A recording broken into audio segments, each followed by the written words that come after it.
welcome to another episode of Football Asides. I'm your host, Chloe, and joining me today is my friend Sam. Sam, how you doing? Welcome to the show. Thank you, Gloria. Thank you so much for having me. I'm super excited about this. How's it going? Where are you quarantining? If you're still quarantining. Um, I'm Yeah, most of us are. yeah. I'm actually still holed up in New York City, right in Manhattan. So I'm actually like literally like in the thick of things. Honestly, not much to do, but super excited that soccer's back. Super hyped that footy's back. So yeah. Yeah, so how's it been in New York like through like this entire period? How's the some of the reopening? Like do you notice a change? I don't know. Has the vibe of the city changed? And if so, like how? Yeah. I mean, for sure. Like the vibe of the city is obviously changed. Like things will never be the same. Like this is gonna be like low key like the new normal. Actually, funny story. Me and my roommate were driving back up from Virginia since we spent like the week there, and as we were like pulling up to the city, we saw like a bunch of people, and we're just like, "What the heck is going on, bro?" Like tons of people just like out and about, like resuming regular life, and like the bars are even doing this like pretty like I mean ingenious, but also like very like kind of like dumb thing. Like they're having to go drinks. So like you can get like a margarita or like something like that just like outside, and like what people were doing in Brooklyn, specifically like Williamsburg, were like all congregating like outside of that. And Cuomo was like, "Yo, don't make me come down to Brooklyn because like that's not supposed to be happening like at all." So like different Yeah, like like people trying to like what finesse happened to their the way open around these container things, you know? laws though? I'm Yeah, telling wait, you, what like happened the to the cops open are container laws though? no, I so the mean, cops were still like finessing people. Like they're like, "Oh, word, like pick up that margarita and walk like 10 feet away. Boom, we're about to mm, give you a citation for an open container." I mean, it's just the most the cops have done their job in a minute, so maybe. Yeah, also otherwise preoccupied, but like we're all like very glad the football is back. The giant gaping hole in my schedule is now like refilled again, so that's been nice and exciting. And today that is actually the topic of our pod today. The Prem is back. Sam and I predominantly do watch the Prem. I watch a bunch of other leagues, but I would say that is the league that I consume the most. So we today we want to talk about the return and our fast impressions on the first maybe like 20-ish games time of recording that have happened. Might be slightly less than Mhm. 20, but yeah, so we're really excited about that. First question though, what are you like? What kind of man are you? Like a crowd noise on or crowd noise off? I mean, 100%. Like I see the fact that we needed the games back, but like I'm gonna be real. Like I definitely need crowd noise. Like it honestly feels like a training match. Like watching these matches, it feels like it's a training. It feels like practice of some sort. And like I feel like players are able to feed off of the energy of the fans. Like not saying that like even if you're down, like even if you're defeated or like you are losing in a match, the fact that you can always rely on like your home base if they're traveling fans or if it's like your home turf, you literally get all that energy from the fans. Like that is enough to drive you from like a 2 like defeat at halftime to a 3-2 win. Like things like that matter, and like I guess even being able to have that advantage of like you hearing your managers on the sideline like giving you instructions, and like don't even get me started on this whole like water break thing and like the whole like five subs thing. Like it's all so Oh, weird, we're getting but what I into it. will Definitely gonna get into it. it's also weird, but what I will say is that like I am 100% thankful that the league is back because I don't know what I was going to do with myself. That being Yeah, said, I was I like have my own running out of reservations, things to so I'm a do. crowd noise on.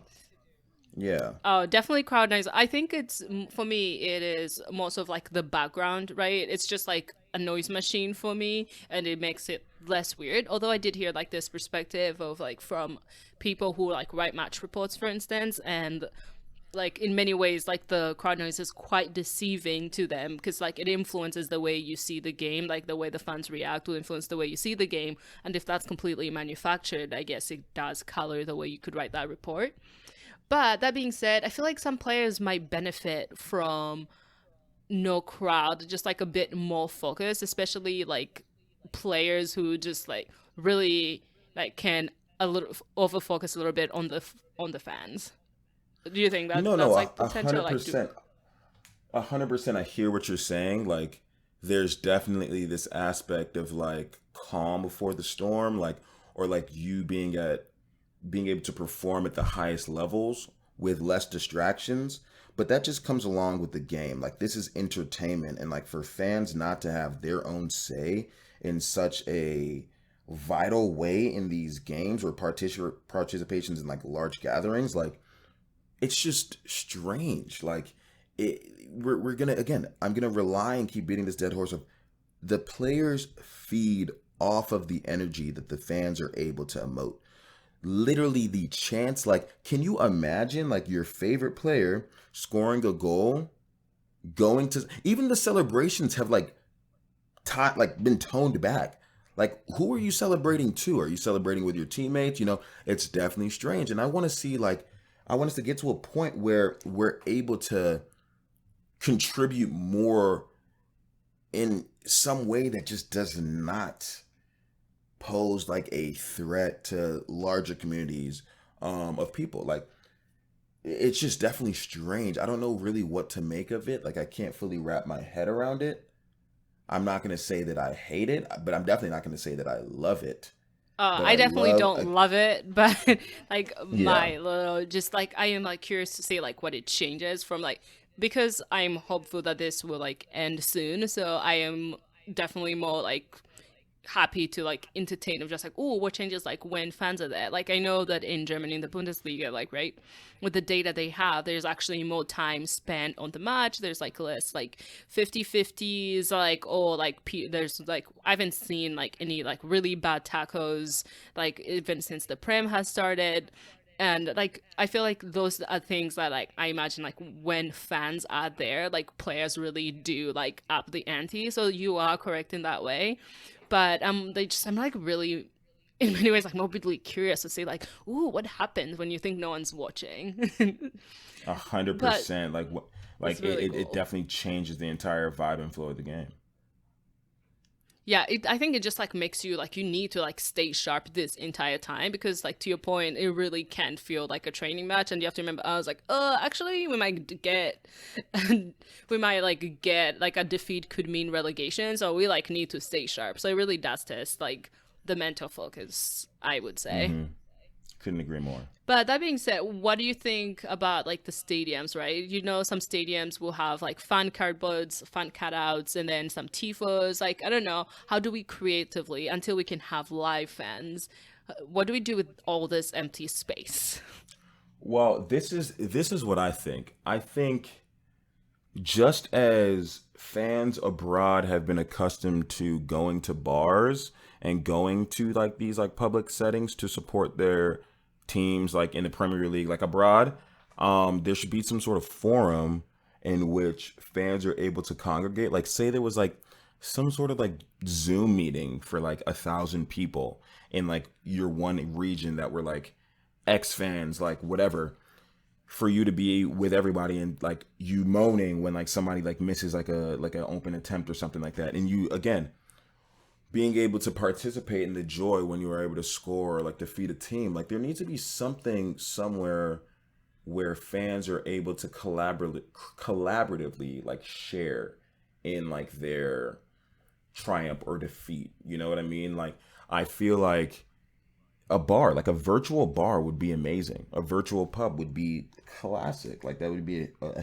hit right off the bat, because like people want to get out there. People want to be with their friends when they're watching these matches. People want to not just be at home talking to the TV. You know what I mean? Yeah, well, I will task you with like coming up with the logistics on like how does everybody not speak all over each other and how do you hear people? But that's like, yeah, I definitely agree that like community is real big, and I've like been distantly, like socially distantly watching like some games with like friends, and that's like definitely felt infinitely better than just like me on my lonesome, which I don't mind, but it's always better with like company, obviously. But Hmm. so what? How was overall? Like, you know, impressions of the prem. Like any winners? Like what's like what's felt good? What's impressed you? What has impressed me? I think there are several things that have impressed me, several things that are like that have disappointed me. I think some of the officiating is definitely frustrating. Like it's some officiating has been worse than it was before COVID-19, which is ridiculous to me considering that we've had what 100 plus days since the last Premier League match had been played. So like it gives you enough time for you to hone in on your craft, player or referee or official, like whatever.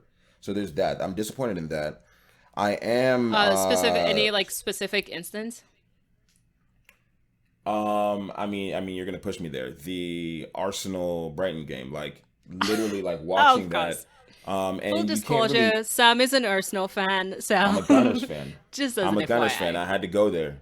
Like just Of course you watching did. some of that match, it was just it was ridiculous. Like there was a midfielder, obviously, like I don't even like know names at this point because everybody has like a Black Lives Matter like name on their jersey. But there was a midfielder that committed several like offenses that literally were not addressed by the official at all.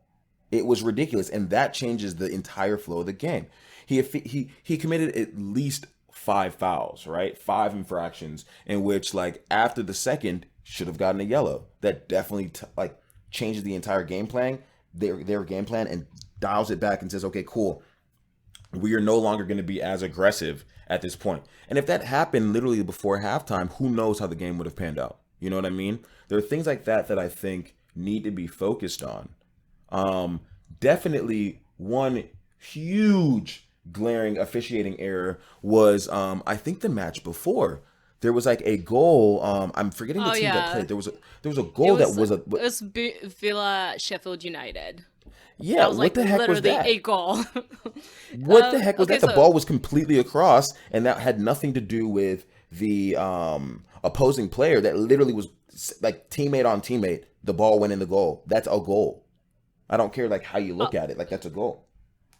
yeah, so what came out after that, like so the ball like obviously to the eye, like we were like, I think it just went in. Like for sure, like the naked eye can definitely tell, but like the referees watch didn't go off for goal line technology. And like this is apparently according to like the people who make goal line technology, this is like the first instant in like 9,900 like 99 times like this has been used, that goal line technology has been implemented, that it's happened.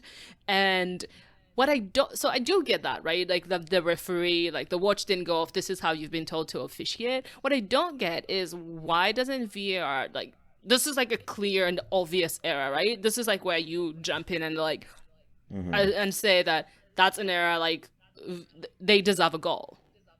Like Sheffield Yeah, United deserve a goal. 100%. So Like that I was can't a agree. bit crazy to me. Yeah, I can't agree anymore because that's literally the impetus and the reason why we have VAR is for you to be able to look back at these things and say, "Hey, that was an error, clear and obvious error. We are going to correct that."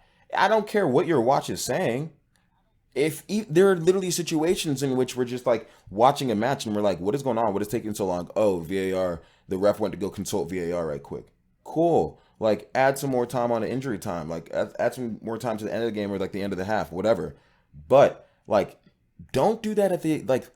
Do not look at VAR at the expense of changing the entire game because that literally gives you 3 points. That literally saves you in some certain situations. Like who knows what the end of the season is going to look like. So like you literally looking back and saying, "Damn, I Yeah, really for could have sure. used Like that 3 points." Villa, yeah, like obvious, yeah, 3 points is like a huge deal. Feel 3 points like is like means like yeah, I don't know, for Sheffield United could mean like making a push towards like maybe the Europa League places. And like if this had been the reverse for Villa, it could have meant like really living to fight another day. I Exactly. mean, Villa really did get 1 point that they didn't deserve. Yeah. But so I guess they might be like pretty chilled about it. But I do agree, like in many ways, I think the I'm truly pro VAR, and I think like we should officiate things. I'm just wildly frustrated by the way it's applied because I think especially in the Prem, they've both tried to like limit its interference in the game, but then like not given enough like consistent direction, that there are things that everybody's like, well, that's when it would be useful. Like so they just I don't know, they haven't picked a side. Like either you like wanted to do these specific things and want to make the game better, or you like want to like limit any potential that it can have on the game. 100%. Whoa. Yeah, that's really that just yeah, it's crazy. I But on a happier note, or like things that were at least more on the positive side, as you mentioned, all the teams for the remainder of the seasons, the players' names will be replaced by Black Lives Matter. Um, just yeah, the letter Black Lives Matter on the back of their shirts, and it's well, I guess I hope every listener should know what that means, unless you've like truly been off the grid for the last month. But Literally. what are your thoughts on that? I mean, I definitely. There's also a moment of silence at the for the NHS. I should mention at the beginning of Oh, games. 100%, 100%, and I respect that so much. I 100% respect the FA for instituting time for this, because it's definitely a. These are. I thought it was player led, yeah. Oh well, fair, fair, fair, And fair. then the FA agreed. They agreed, but like it was player 100%, led. 100% is player led. Definitely agree with that though. I mean, it's something that's necessary. These are definitely causes that are like affecting and like impacting like people globally. And so for you to not say anything about this, it would definitely show it would definitely be ill advised. And so it's great that the players as well as the FA recognizing that they are doing this. It shows some sort of like solidarity, which I definitely am greatly appreciative of. What I will say is that it's a bit confusing if you don't know as much of a team that isn't your favorite team, and so it's definitely like, oh, who is this player? Like, what are they doing? Like, I don't really know. Like that. Like, I was literally like watching a match, and I was like, is that Declan Rice? Is that Jack Grealish? Like, I can't tell. Oh, yep, that's Jack Grealish. I know his hair. You know what I mean? Um, but if Yeah. Oh that no, I've been definitely picking up like indicators for players. I'm just like here like this, like to here, like and just like other ways to identify players, which has been in its own way quite fun. Yeah, yeah, yeah, for sure, for sure. Yeah, I also agree that I think it's like important as an institution to take a stance. However, I am also like, okay, but then what? You know, like after this 10 matches, like what feasible change? Like, are these words going to be followed with anything? You know, like are there like any is the representation. I know in my last pod I said that the Prem didn't have a black coach, but I was incorrect because I did not count Nuno Espirito Santo Yeah. because I did. He's Portuguese, but I didn't know if he identified as black. But I've seen that floated about, so I could also still be wrong. We have to let the man speak for himself. But either way, it's like that's one. Even with that, that's 1 out of 20 in the Prem that has like nearly like 30% of that of the populations. Like where are they in the boardrooms? Like right where are the coaches? And when you see things like signs that I've seen like a protest right of people like we may never understand, but I stand with you. It's like that makes sense, but that's why it's important to people in positions of power who do understand. So like when players come and say there's racism happening, there's like people who are really most likely to understand in like positions of power. No, no, no. I 100% get you. I mean, the fact that like we're even like thinking about it right now, we're like, well, we don't see a glaring amount of diversity amongst like managers in the Premier League. That's like a huge problem in and of itself. And then you can even like look at like technical directors or look at like people that are assistant like managers, like things like that. Like it's like, yo, where's the diversity? Like, I mean, the players are just as diverse. The players come from every corner of the world, so why can't the managers? Like I'm not saying Exactly. you Like get it's someone not yeah, feasible. I'm not saying you Yeah. get someone random and you're like, you know what, just because like you are of like this minority, we are going to place you as like a manager of like X club. Like, no, I mean, I'm not saying that. I'm saying definitely go out and search for talent that can do that because yeah, you're gonna make some sort It of does exactly exist, it does you exist. You're gonna know. make some sort of like falsified argument that it doesn't exist when it's not true. There's definitely people that are capable, competent of fulfilling those positions. You know what I mean? Yeah, I think like it's like really important to understand that like like we have to like be conscientious in like inclusion because like we inherited a world that was like very like excluded so many people. So in order to write that, we have to consciously address that. It can't just like because like if we don't do that and then we just like continue to uphold the existing system, which we have acknowledged that is not inclusive. Exactly. So I do agree. But like, I mean, so that was really nice. However, at the Burnley game, That was did you catch the plane flying over of White Lives Matter Burnley? 100%. No, I 100% caught that. I mean, I think the response from the club was, I mean, very political, like saying like, "Hey, we are going to investigate this," but like there needs to be something rectified this way. Like you cannot be sitting there and saying like, "Oh, yeah, that happened." You need to take a stance against it and say like, "Hey, there's no room for this in our club at all. There's no room for us in our club, our league, in the world at all." Like you need to come out full force against this, or else it will happen. People will think that this is cool. People will think that this is acceptable when it really isn't. You are having these things happen and literally make the players uncomfortable, makes everyone uncomfortable. It's like, why is this happening for so long? I can give you my all. Yeah, I mean, I did enjoy like the players like afterwards, like the player interviews. There was like a firm sense of just like that is like absolutely despicable. It doesn't speak for us, and like I mean that's something that is floating around, like the Blue Lives Matter, White Lives Matter. I'm just like, which I mean, I am not sure like how to clearly explain this that when but we'll give it another go. Yeah. That like when people say Black Lives Matter, they don't say Black Lives Matter only, You know what I'm like saying? only Black Lives Matter. It's like they like the reason we have to say this is because like systems like society and like everywhere we live treats them like that they don't matter. Like if like it's like obviously all lives matter. Like when people say like save like I don't know sea turtles, it doesn't mean like fuck all the other like aquatic animals, you know? Exactly. Anyways, I apologize for the cursing, but I've tried to like find a way to be like, but then at some point you do realize that like people do get it, but they just don't like it. Mm-hmm. They just disagree.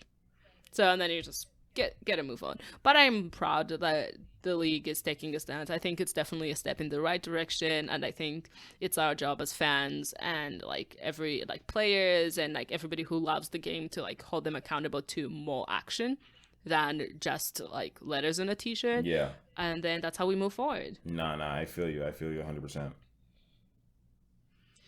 And so what else do you like, what are your other impressions on the Prem so far?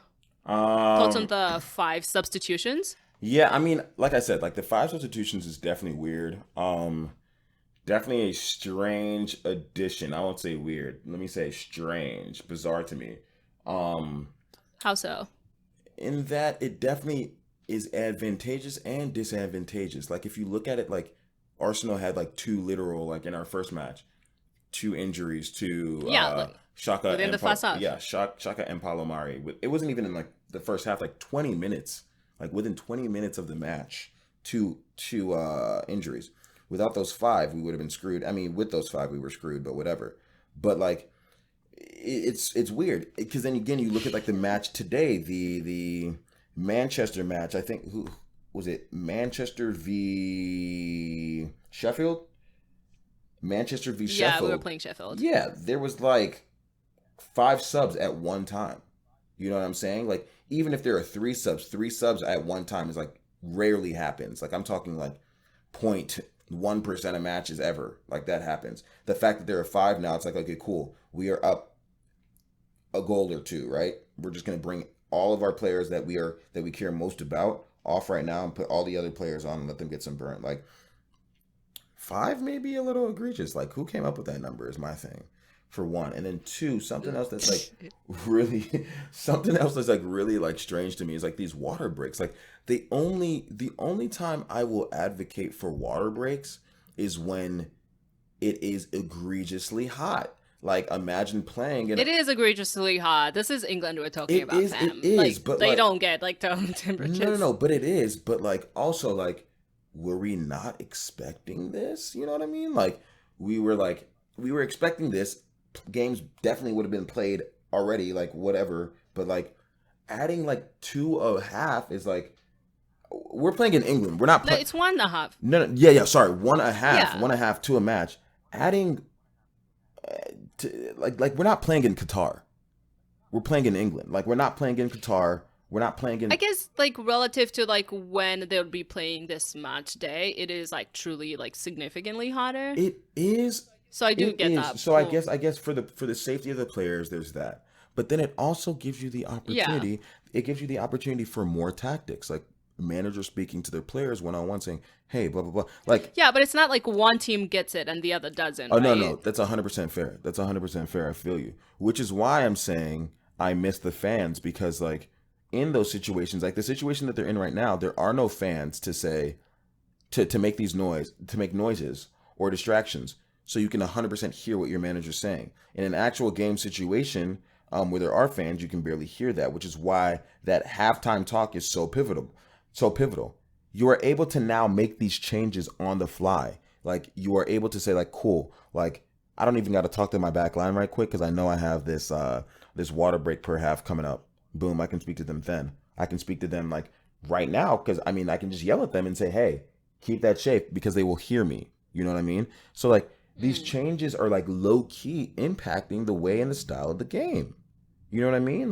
Yeah, Like and I think I agree that there's definite impact. I think I land on the other side where like I think the impact is really good and I actually would I'm one of the people who would prefer to keep the five substitutions throughout the season. mm-hmm, For like a couple of reasons though, like I think for load management, I think that's like really important. Like I mean I just like think of it like as NBA load management style, mm-hmm, and I think that's like a really great opportunity to do that. There's like this one season where I don't know, the example that really starts to mind is like Heung-min Son, like the Spurs player, yeah. like had played like literally like maybe like 90% of every available minute for Yeah. club and country. I'm just like that just doesn't seem feasible and it doesn't seem to be in like the interest of the player. So my But like fans and like teams mhm. will like moan about like players not making an appearance, but like if you like really walk them that hard, it's like it's terrible. No, no, I hear what you're And I think saying. like subs can do that. I hear what you're saying, but then I will push back and say that's the reason why you have a deep roster.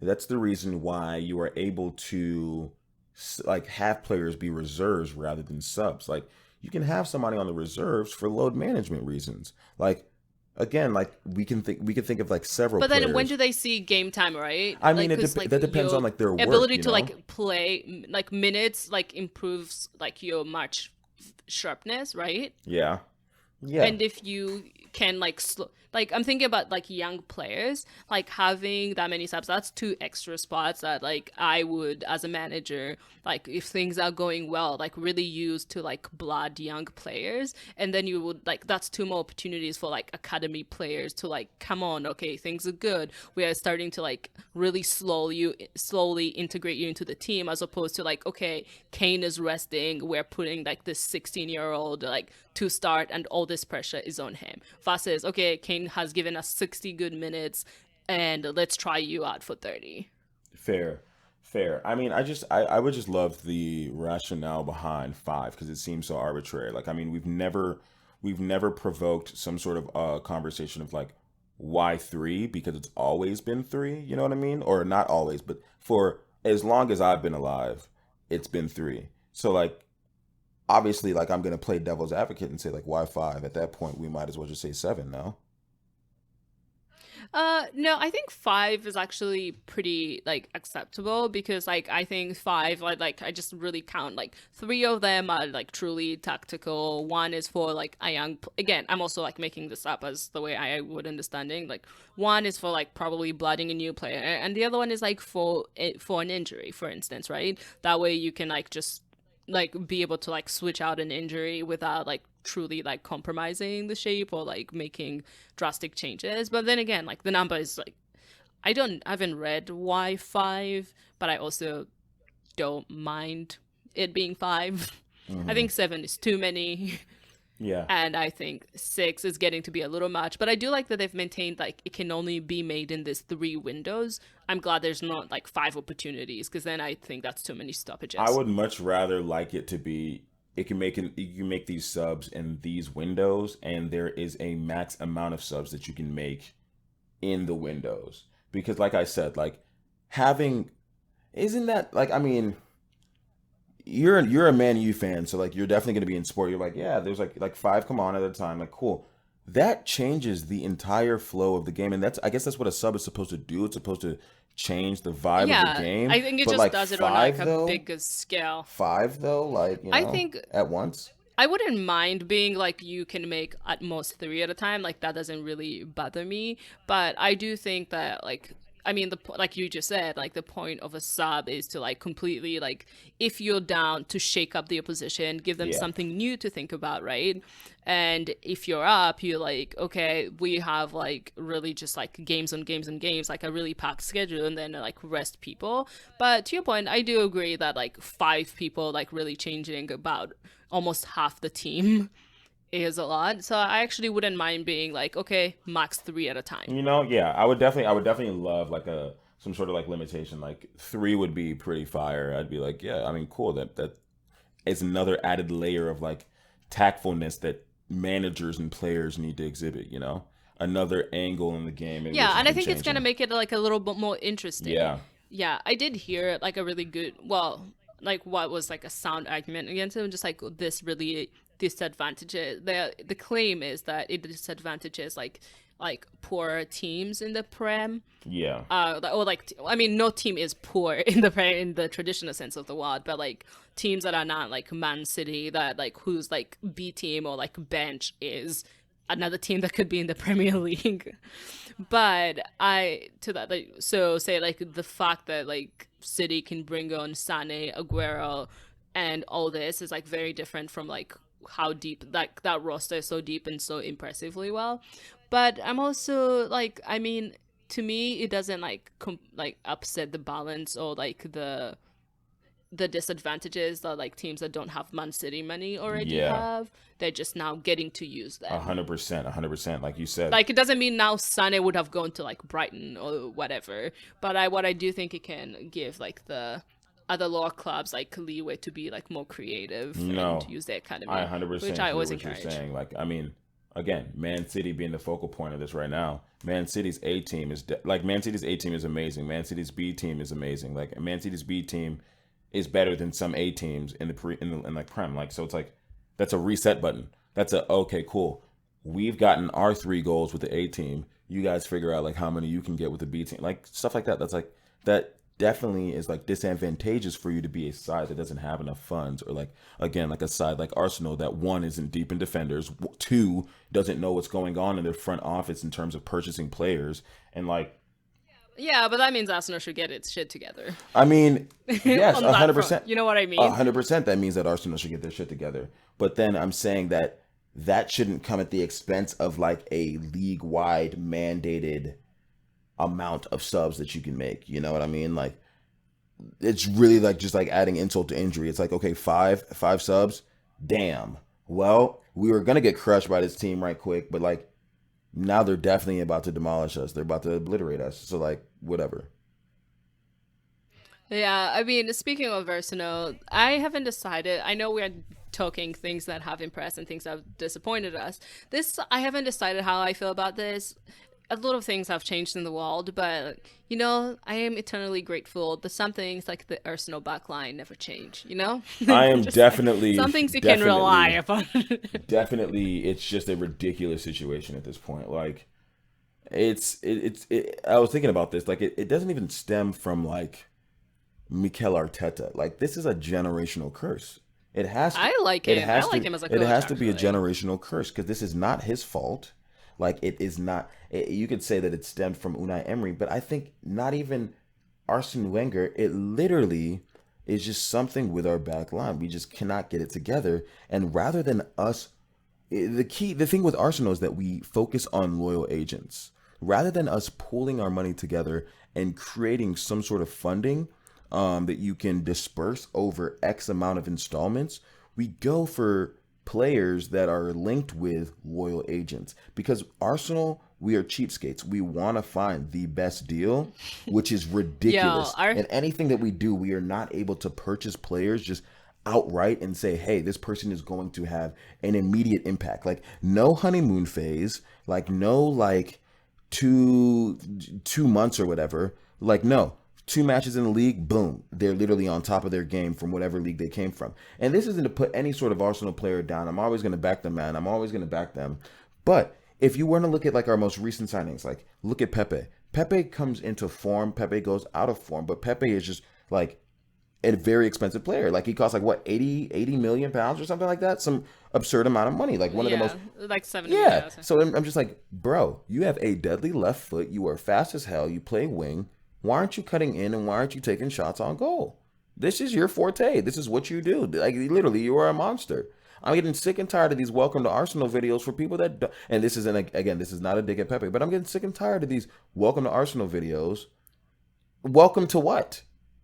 What are we welcoming you to? I think what like that reveals to me anyway as like an outsider is because of like the recruiting style and the already like really lack of depth and like lack of a reliable like foundation of a team. When you do buy a Pepe, there's absolutely like no wiggle room whatsoever to adjust to like a completely different league with different expectations.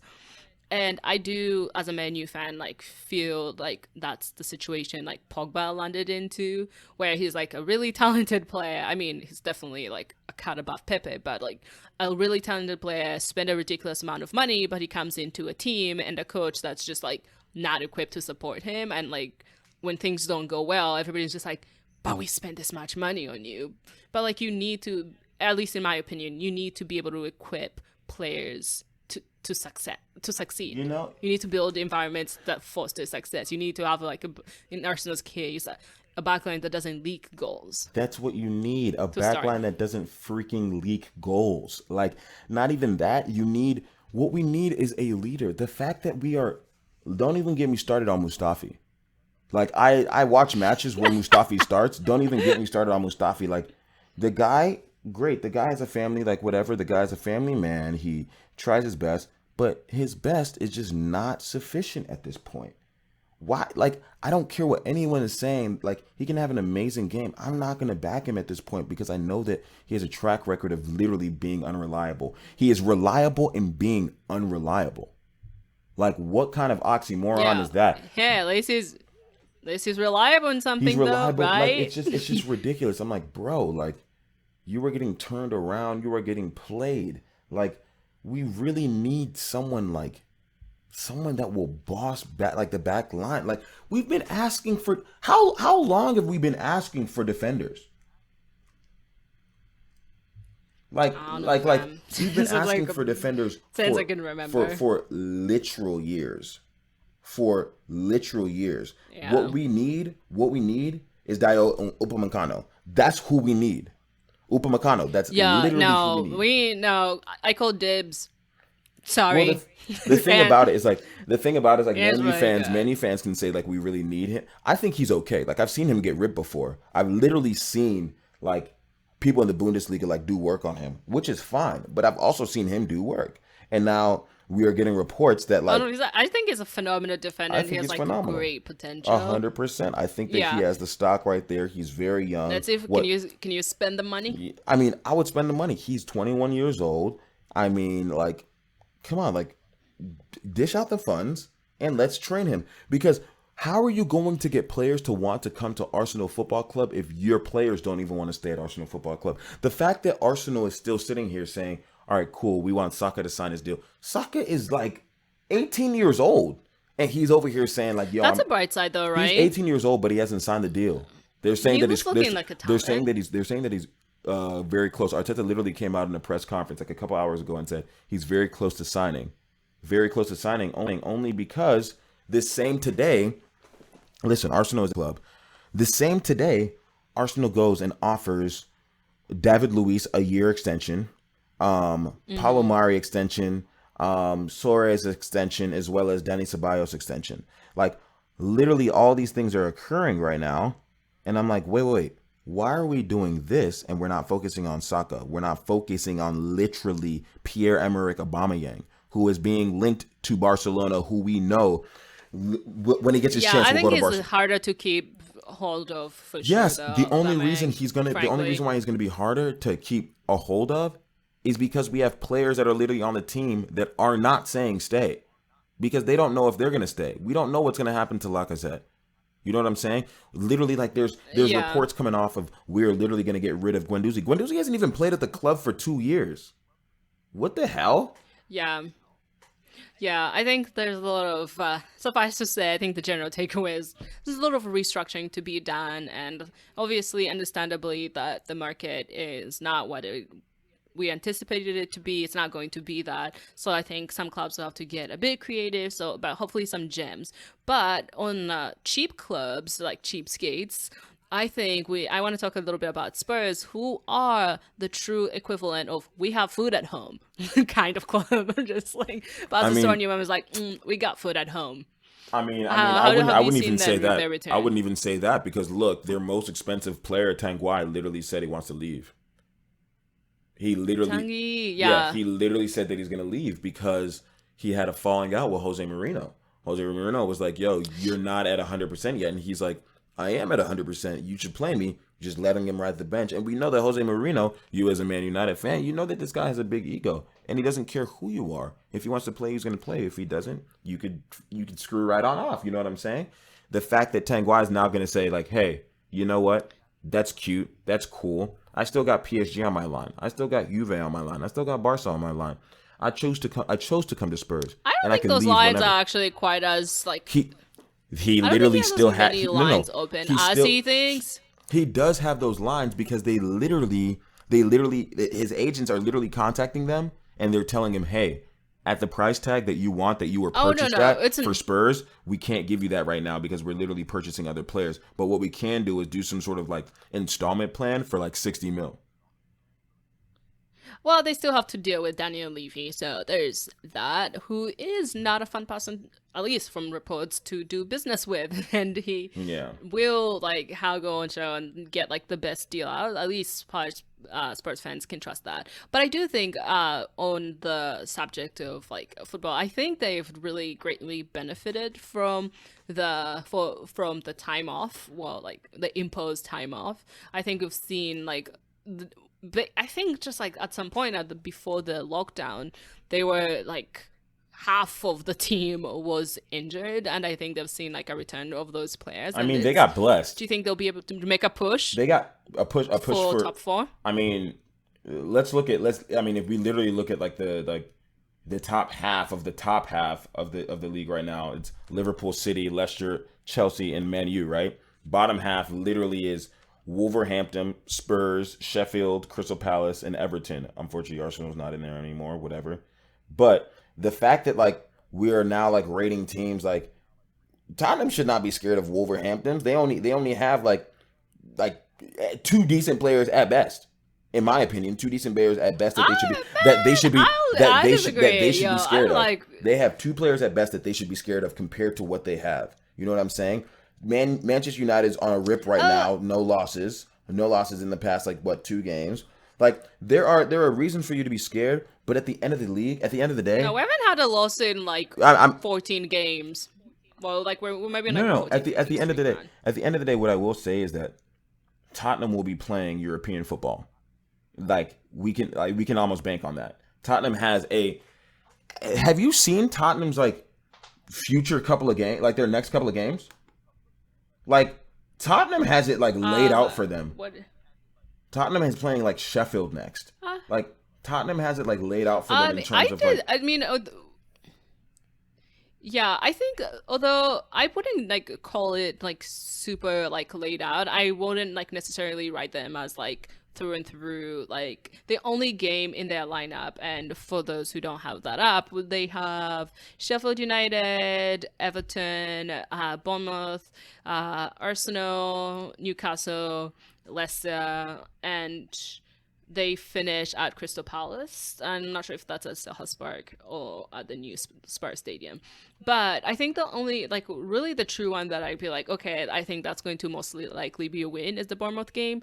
But I would say, oh, okay, maybe in the Arsenal game, but I can't.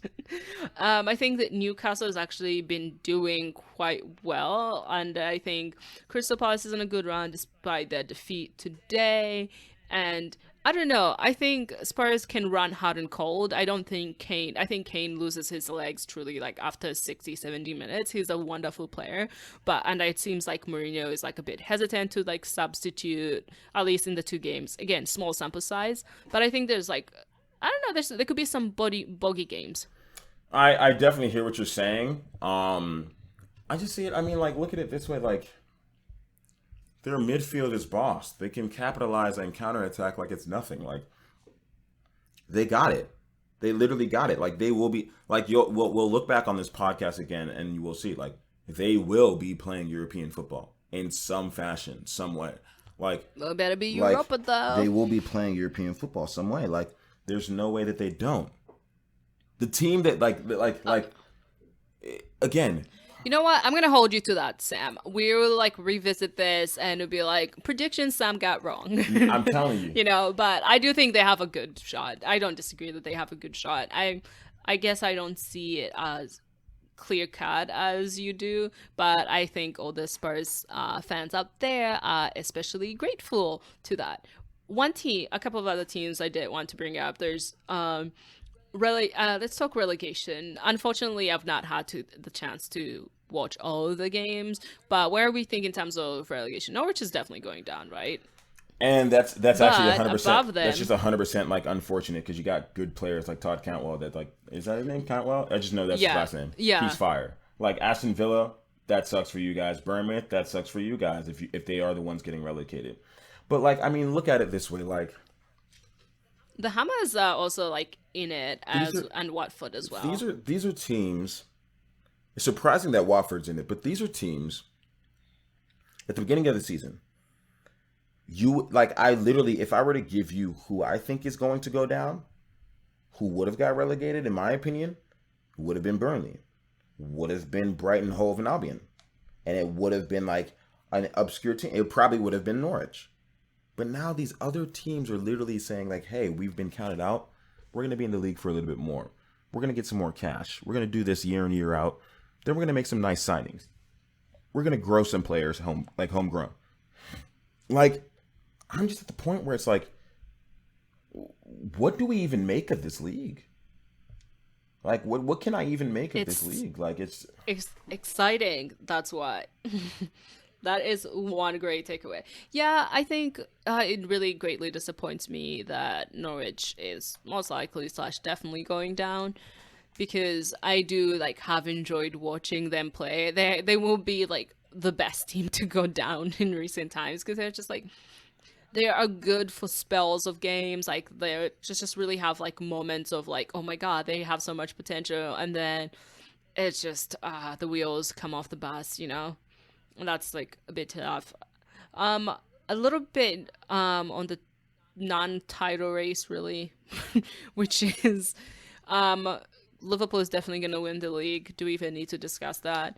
I did want them to like stumble their way to the league, though, to the title. Like, I want you to win it, but I want you to like, in the most unfashionable way, like draws and draws and draws. I mean, they just have to win their next match, and I think it's going to be very sweet if they win it versus Man City, who they're playing next. Like, that's just like another like added like, damn it, we got this. Like, your reign is like now over. Which, again, can we say that Man City's reign over? That injection of no, that team is coming back. You know what I'm saying? That team is going to come back like, even if they harder. Get Pep to stay. Yeah, they're going to come back even harder and say. I mean, he's staying. No, he'll stay. They're going to come back even harder and say, all right, word, you thought that you can count us out? You thought that after that influx of oil money that we had, you guys were going to come and mess this up? Nah, they're going to come back. They're going to come back ridiculously strong, especially after offloading Sané. Like, it's going to be stupid. Like, they're offloading Sané, Fernandinho. I really wanted him to kid.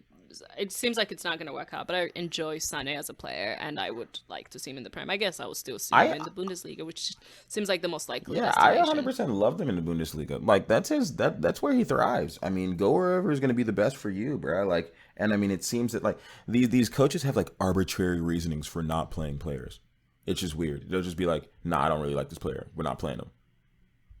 Boom, that's it. Yeah, I mean, I guess this is what I would say from the press. I imagine if they weren't like being recorded, they probably have like more detailed takes on it. But to the best of our knowledge, yeah, it seems like it's more of an issue between Pep and, or like at least the club and Sane, that he won't be getting a ton of minutes, and seems the player wants to go. So like you said, like wish him the best of luck, and he's a great talent and I look forward to seeing what he does. 100%. But I think, again, as I mentioned, we do obviously do not have enough time to go through all the clubs. But are there any impressions of the Prem that you would, any last impressions that you would like to point to before we take a quick break? Any last impressions? I'm not. Again, not sure if there's been anything that like has stood out to me other than the things that I've mentioned. I'm definitely gonna love to see how deals get worked out, what that's gonna look like. I definitely am like super excited about like some of the derbies that are coming up. Those are always a great time, and it's gonna be weird seeing that, or strange seeing that when there are no fans. And then also something that I'm like looking forward to is the fact that Liverpool's gonna hold this trophy. Like they deserve it. They have a good squad, great coach, great manager. Like give credit where credit is due, and we'll see what's up. I mean, look, we have Champions League football coming back in like a little over a month, so we'll see who's really talking a lot of like crap right now. I guess at that point, like Liverpool can do. We'll see if Liverpool can do the double. Well, they, do you mean in the cup? Yeah. Because they are not. Yeah. Yeah. Okay. Yeah. I guess the last impression for me, it will be completely, just completely. I guess two things. From a complete like menu perspective, I'm looking forward to see how this like Pogba Fernandes midfield duo will work out. So that seems quite exciting so far. And I'm also like really excited to see like the young players that are getting chances from Menu. Like Greenwood is getting more time and he's looking good, and like Phil Foden for City is getting like a little bit more time. And I don't know. So I've making an effort to like start tracking like more young players that will get an opportunity as a result of just this extended season. Mm-hmm. So yeah. But with that, let's take a quick break and we'll be back with some sidelines asides.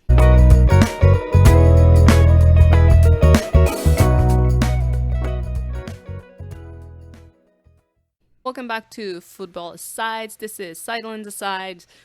Wow, that's a lot of asides. Segment on the show where we discuss a question that is completely unrelated to the main topic of the pod, but it's just nonsense generally, and we like to have fun with it. So, Sam, for today, I have one or two questions. We'll see how that goes. The first question is broadly, who won quarantine? What football player has won quarantine? What football player has won quarantine?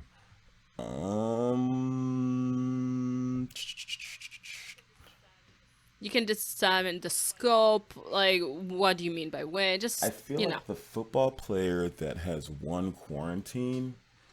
Do you want this in BPL or just like generally like in the world? Generally, really like go Generally wild. in the world, I probably would go back and say like Paulo Dybala. He's. I mean, people count him out. People think that like Juventus is just stacked with Cristiano and like other players, and like he just shows up and he's like, "Listen, I'm doing my job. Boom, I'm gonna score worldies for you. That's what's gonna happen. Like boom, just straight like that." And if you want me to keep it like in the UK, I think you'd be happy to hear this. It's definitely going to be Paul Pogba because he gets counted out again, day in, day out. He doesn't get playing time depending on like when it is in the season. And like, then he's still like serving off like dishes, like changing the entire like momentum of games. Like the balls that he's just sending across pitch, or like him, like, like stuff that like that. And then like him, Rashford like, him dancing in the box, literally dancing in the box. And I'm like, Eric Dyer, you got a foul. I'm like, stuff like that is just like, it's like, bruh. It's like, bro. I just like, maybe his earpiece, like your direct link to Eric Dyer, just maybe it just fell out and he didn't catch that bit. Yeah. I think for me is, again, it might seem biased, but I think we can all agree that Marcus Rashford has won quarantine. just for like a ton of the pitch work, like raising money to like feed like for like food banks in Manchester, like in his hometown, which is like really awesome. And obviously, you know, getting the Prime Minister to reverse his stance on food vouchers and extending them through the summer. That was wonderful. So I feel like he's doing pretty well. Now let's get some goals going, but I think he's For sure, definitely for won sure. quarantine for me. Um, Another Yeah, question, yeah, I'm if down. you have time for it. Um, what? So I know now every player like has had a haircut, but like, what is the hair situation that's surprised you the most out of quarantine? Hmm. Someone recently did something really ridiculous with their hair. Like, I think it's probably like, no, no, no, Is it's it not Eric even Lamella Lamela just dyeing it? dying it. I think it might even be Bundesliga side, like Jadon Sancho. Like, he had like no cut at all. I was like, bruh, you've literally been. I was like, he had like no cut at all. And I Yeah. was like, who Oh, is that? It looked like he had like a helmet on or something like that. I was like, bruh, like, what is that cut? But then, he got right. I think he went to like HD cuts, like in London. And I was like, bro, he definitely like performed some sort of like surgical like performance like on your head, bro, because you look completely different now. And then I guess on the flip side, somebody that I knew was always gonna kill it, like Hector Bellerin, like he cut his hair and then everybody so started like good. cutting their hair. I was like, bro, A like style he's gonna icon, look good in like truly. anything. So like, yeah, that's just me being biased, but yeah. I agree. No, I agree. You're not even being biased. Like Hector Bellerin, like a style icon, truly. And if he wants to take his life off the pitch and Oh, onto the runway, 100%. That completely man is a support it. beast.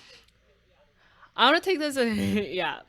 I want to take this in a more bizarre angle, which is players that I didn't know could grow hair. That was like the first pictures of training, like when they were back training. Seeing Sadio Mane and N'Golo Kante with Strange. hair, Strange that was for shocking. sure. So strange. I was baffled. I was like, okay, I just, even in my wildest dreams, I could not have imagined this, and I'm here for it. Please keep them coming. That was, it gave me like an obscene amount of joy. Especially Conte. Conte just like exudes like It was joy. So like just wonderful. seeing him like, yeah. I know, and then just, it's amazing, and I was just like, okay, this has been, yeah, it's been awesome. I found great joy in that. Yeah, thank you, Sam. That's it for me. Do you have No, no, anything no. else would I'm you like good. to Thank you so add? much for having me. This was a blast. Yeah, thank you for joining me. This has been absolutely wonderful, picking your brain on the prem. And then, as usual, we always go longer than we It was just an intended because the amazing conversation combo. is just so good. Um, No, it's true. Yeah, so we please do find us on the social medias, as the kids say these days. We're at Football Asides on Instagram and Twitter. And yeah, and hope you enjoy our pod and give it a rating. Hit us up with some feedback. We love to hear it. And I'm sure Sam will be back. Sam, thank you so For much. sure, for Stay safe sure. in the streets. Definitely. And I'm sure we'll talk soon. Yeah. And I hope they buy you a Cinebuck. That's my wish for you.